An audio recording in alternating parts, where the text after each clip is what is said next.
So hello guys, আজকে তোমাদের সঙ্গে আমি এই ভিডিওর মাধ্যমে দেখাতে চলেছি কিভাবে বোঁদে তৈরি হয় বাড়িতে। আজকে আমার মা বোঁদে তৈরি করবে, তো তোমাদেরকে সেই রেসিপিটাকেই দেখাবো। তো চলো তোমরা পুরোটাই ভিডিওটা দেখতে থাকো। আর এই ভিডিওটা দেখলে অবশ্যই তোমরা বোঁদে কিভাবে তৈরি হয় সেটা দেখতে পেয়ে যাবে এবং বাড়িতেই নিজেরাই তৈরি করে খেতে পারবে, আর কিনতে হবে না দোকান থেকে। তো চলো ভিডিওটা শুরু করি। আর ছানাটা তো একটু বোঁদে দেখাবো। তৈরি করার জন্য বেসনটাকে ভালো করে ফেটে নেওয়া হচ্ছে যাতে ফুলে, তাই তো মা? হুম। তো নেক্সট স্টেপ এইভাবেই করতে হয়, তাই তো মা? হুম। এটা বোঁদের। আর যাদের এই ছাকনা নেই তারা কিভাবে করবে? ছানটা কিনতে হবে। কেন এটা দিয়ে হবে নি? দেখো কত সুন্দর ঝরে ঝরে পড়ছে বোঁদে, ঝরে ঝরে পড়ছে। বাহ!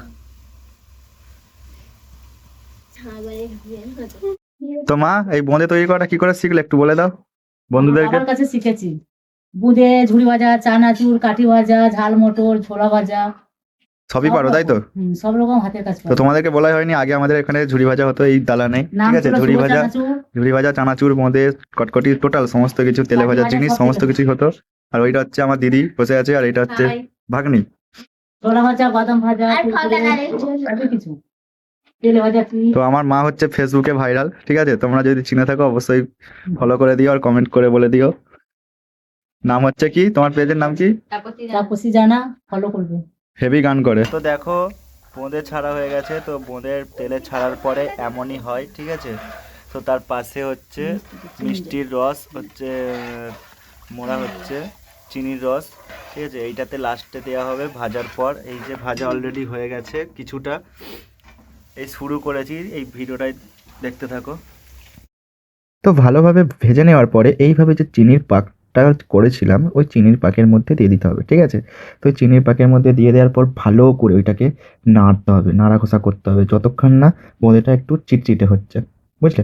তো এইভাবেই ভালো করে নাড়তে হবে, নেড়ে নেড়ে নেড়ে নেড়ে মিনিমাম তোমার 10 থেকে 15 মিনিট নাড়তে হবে চিনির রসেতে, ঠিক আছে? তো এইভাবে নাড়তে থাকবে তোমরাও, আমরা যেভাবে করছি। তো নাড়া হয়ে গেলে বোঁদেটা আমরা 2 hours later. আলাদা জায়গায় ঢেলে রাখবো। ওইটা ঠান্ডা হলে পুরো ঝরঝরে বোঁদে হয়ে যাবে। দোকানে যেমন রসালো বোঁদে পাওয়া যায়, খাওয়া যায় না, কিন্তু এই বোঁদেটা করলে পুরো ঝরঝরে বোঁদে হয়ে যাবে, ঠিক আছে? বাড়িতেও তোমরা ট্রাই করতে পারো।